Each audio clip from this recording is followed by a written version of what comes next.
According to the book of Genesis, the flood lasted for 40 days and 40 nights. Eventually, as the waters receded back into the earth, the ark came to rest on the mountains of Ararat. Scientists just found new evidence of Noah's Ark, and it's raising end times questions that nobody in the mainstream is willing to answer out loud. They drilled into a boat-shaped formation on a Turkish mountainside and pulled out marine sediment. Seashells, at 6,500 feet above sea level, hundreds of miles from any ocean. That's not a geological anomaly, that's a crime scene. And the evidence is pointing somewhere most people aren't ready to look. The mountain that holds a secret.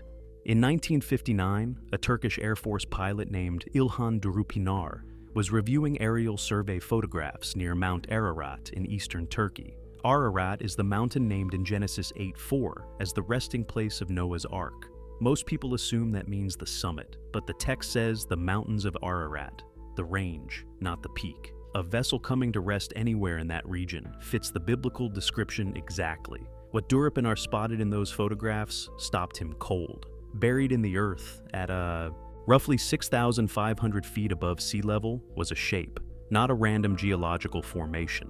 A shape with a pointed bow and a rounded stern, symmetrical sides, the unmistakable silhouette of a large boat. The formation measured approximately 515 feet long.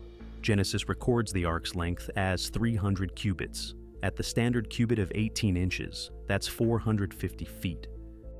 Durupinar's photos create a kind of firestorm of controversy and excitement. People are super excited because if these photos actually show Noah's Ark, then they can prove that everything that's written in the Bible about this whole event is actually true. But historians of ancient construction have long argued that the royal cubit, used in major building projects of that era, measured closer to 20.6 inches.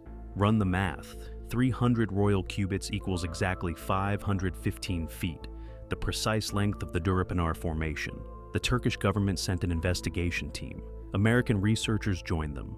They climbed the mountain, took samples, made measurements, and then, for years, almost nothing was released publicly. The site was difficult to reach. The conditions were dangerous. Some researchers believe there were other reasons the findings stayed quiet, but the formation never went away. It sat there, buried in mud and volcanic rock, waiting. In 1987, the Turkish government officially designated the Durupinar site as a protected historical site, not a geological curiosity. They called it Noah's Ark National Park, a secular government formally recognizing a biblical location, what the science actually found. For decades, researchers could only study the exterior, the surface shape, the surrounding soil, the visible contours. Then technology began to reveal what was hidden.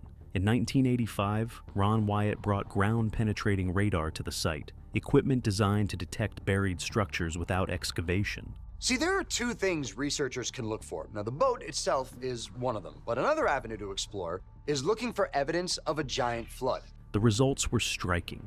Beneath the surface, the scans showed a pattern, not random, not the irregular signature of natural rock, a deliberate repeating pattern of rectangular spaces arranged in rows along the length of the formation, perfectly symmetrical on both sides. Natural formations don't produce bilateral symmetry.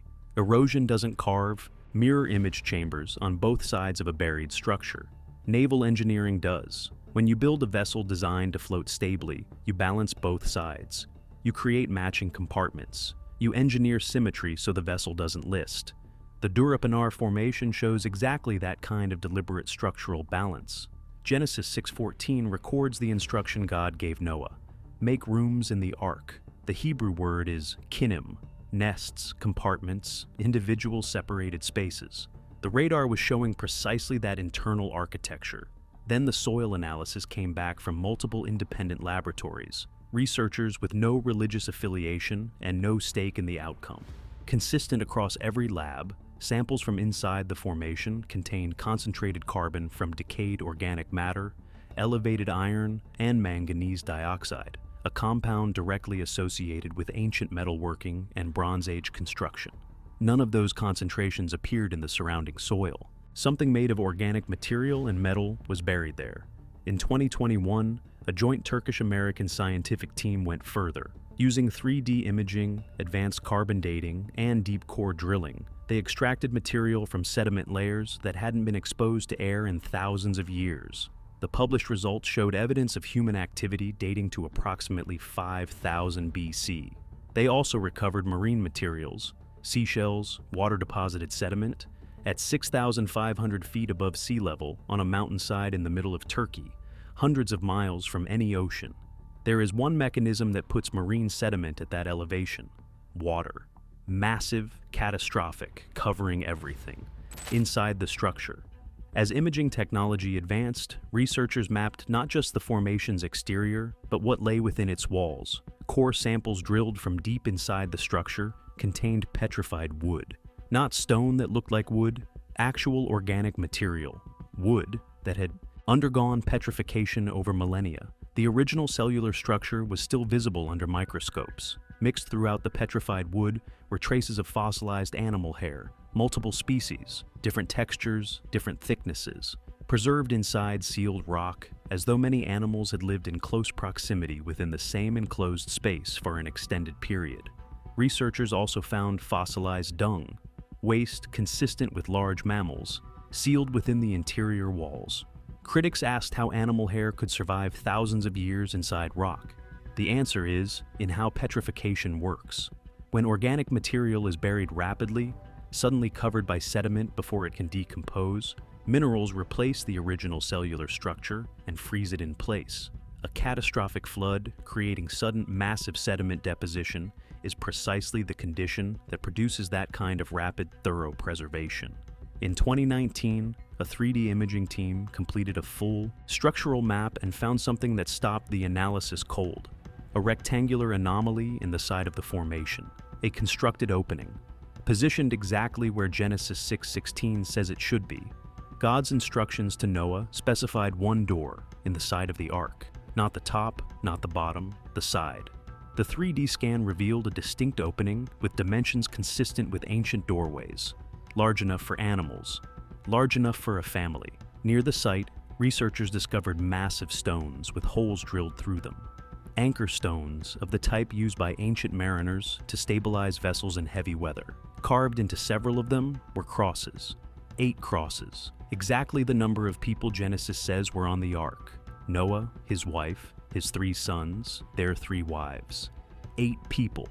The stones were scattered down the slope, as though cut loose and dropped as the vessel came to its final rest. Exactly how ancient sailors abandoned anchor stones when they were no longer needed. Subscribe now so you don't miss what's coming, because the next layer of this story goes somewhere most people aren't prepared for. The creatures nobody expected to find. Among the materials recovered from the Durapinar Formation, researchers reported fossilized bone fragments, including fragments consistent in structure with large prehistoric creatures. The sediment context dates those layers to thousands of years ago, not millions. Mainstream science holds that dinosaurs went extinct 65 million years ago, long before humans existed. But the Bible may have been describing something very different all along. Open Job 40:15-24. God speaks directly to Job about a creature called Behemoth, and says he made it alongside Job, coexisting.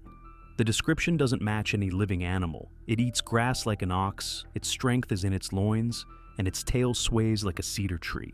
A cedar, not a thin whip-like tail, a massive trunk-like tail. The only creatures anywhere near that description are large sauropod dinosaurs, Brachiosaurus, Apatosaurus, with tails as thick and heavy as tree trunks. Job 41 describes Leviathan, a massive water-dwelling creature with armored scales, untamable, with what reads like a combustible chemical reaction, fire and smoke from its mouth and nostrils. Scientists have documented beetles that produce explosive reactions in their bodies. Certain ancient reptiles may have had similar biology.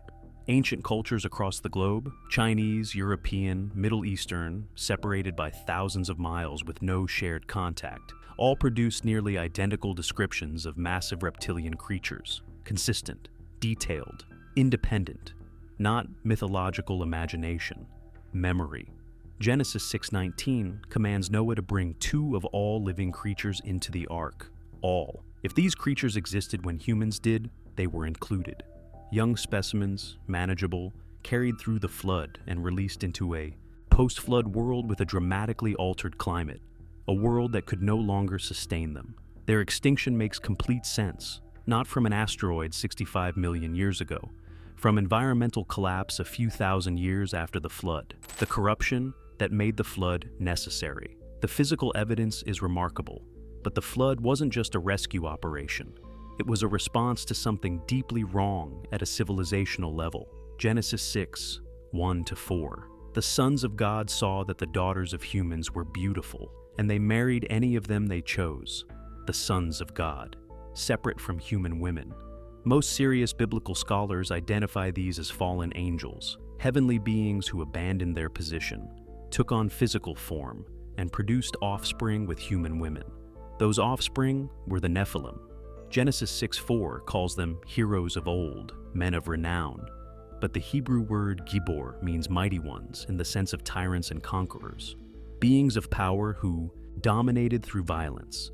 Genesis 6:5 follows immediately. Every inclination of the thoughts of the human heart was only evil all the time.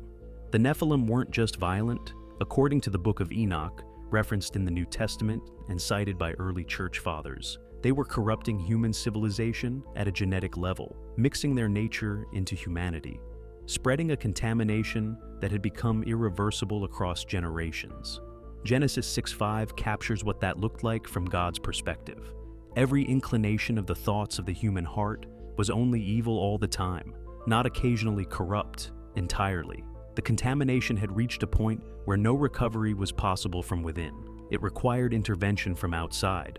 Genesis 6:9 describes Noah as tamim, complete, uncorrupted. His bloodline had remained clean. Scholars argue this refers not just to his moral character, but to his genetic lineage. The fallen angels had been mixing their nature into the human population for generations, and Noah's family was the last line that had remained fully human. That's why God chose him. That's why only his family was preserved. God closed the door himself. Genesis 7:16, not Noah, God. Everyone outside perished, including the Nephilim. But Numbers 13:33, written hundreds of years after the flood, records Israelite scouts reporting Nephilim in Canaan, after the flood that was supposed to have destroyed them. The most common scholarly explanation, the fallen angels repeated their sin. Goliath, the Anakim, the Rephaim, all giant warriors described in the historical books, were their later descendants. The corruption was persistent. The flood in the scientific record. Some of the most compelling evidence for a catastrophic ancient flood comes not from Turkey, but from the seafloor. In 1996, two marine geologists from Columbia University, William Ryan and Walter Pittman, were studying the Black Sea when their core samples revealed something extraordinary. Beneath the saltwater sea, buried in sediment, was evidence of an ancient freshwater lake, a lake that had been catastrophically flooded. Their analysis reconstructed the event. Approximately 7,000 years ago, the Mediterranean Sea broke through a natural land barrier at the Bosphorus Strait. Ryan and Pittman calculated the daily inflow at the equivalent of 200 Niagara Falls. Every day, the water level rose 6 inches per day. Coastlines vanished. Entire inhabited regions were consumed within months. Using sonar to map the Black Sea floor, they found ancient shorelines, river valleys, and rectangular stone foundations. The remains of human settlements, submerged and preserved hundreds of feet underwater. People had lived there. Their world was destroyed by water. They fled to higher ground and told the story. The biblical flood dates to roughly 3,000 to 5,000 BC. The Black Sea event to approximately 5,600 BC, near enough that differences in ancient calendar systems across millennia could account for the gap. Every ancient civilization on Earth carries a flood story: Sumerian, Babylonian, Greek, Hindu, Native American, Aboriginal Australian, Pacific Islander. Cultures with no contact, no shared trade routes, no possible cultural exchange, all telling the same story. One righteous man, a boat, a great flood, survival, a new beginning. Those stories don't converge by accident. They converge because the memory is real. The days of Noah, and what Jesus said about them. Here is where everything that's been building finally lands. his disciples asked Jesus directly, "What will be the sign of your coming and the end of the age?" He pointed to Noah, not to political events, not to dates.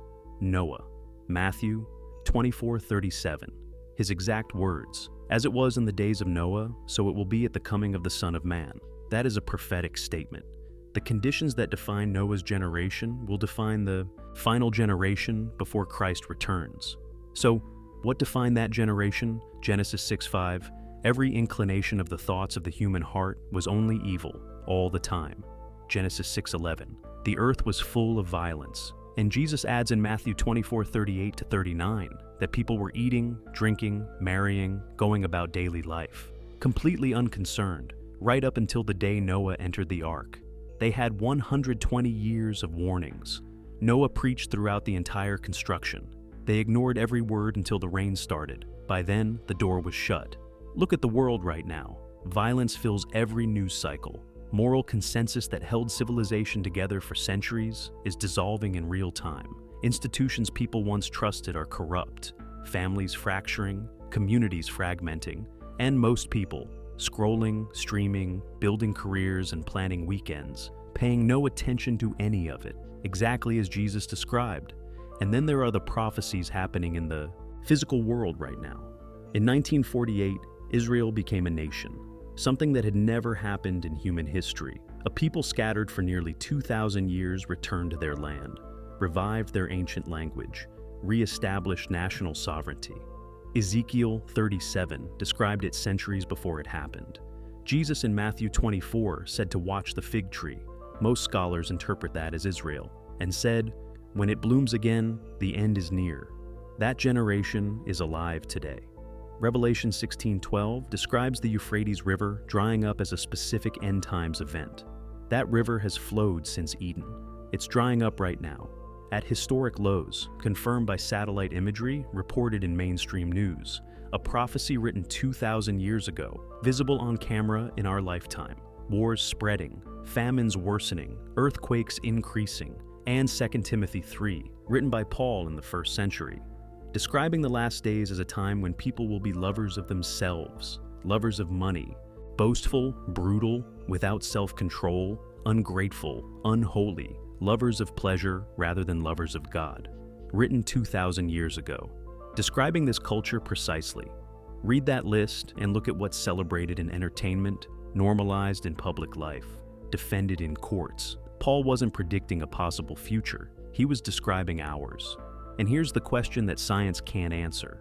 Why is all of this surfacing now? Why is evidence for one of the most documented events in human history emerging in this specific generation? The same generation watching these prophecies fulfill themselves in real time? The Durupinar Formation sat buried for thousands of years. Explorers searched for it and failed for centuries. The technology to see inside it, date it, map it in 3 dimensions, that technology exists only now. In this generation, the same generation that saw Israel restored, the same generation watching the Euphrates disappear. That's not coincidence, that's timing. The ark is a sign and an invitation. The ark didn't save everyone, it saved 8 people. An entire world heard Noah's warnings for 120 years, watched him build, listened to him preach, and did nothing. They carried on with normal life until the rain started. By the time they understood what was happening, the door was shut. Genesis 7:16. God closed it. Not Noah, God. And it did not open again. Jesus said his return will follow the same pattern. Life will feel normal. Warnings will be easy to dismiss. And then everything changes, suddenly and finally, with no second opportunity. But that moment has not arrived yet. The door is still open. John 14:6. Jesus. I am the way and the truth and the life. No one comes to the Father except through me. One door, one way, just like the ark. The purpose of the ark was to preserve what could not survive on its own. No one inside survived by their own strength. They survived because they were inside. The Durupinar Formation is emerging from the earth right now, in this generation, for a reason. The same generation that saw Israel restored. The same generation watching the Euphrates disappear.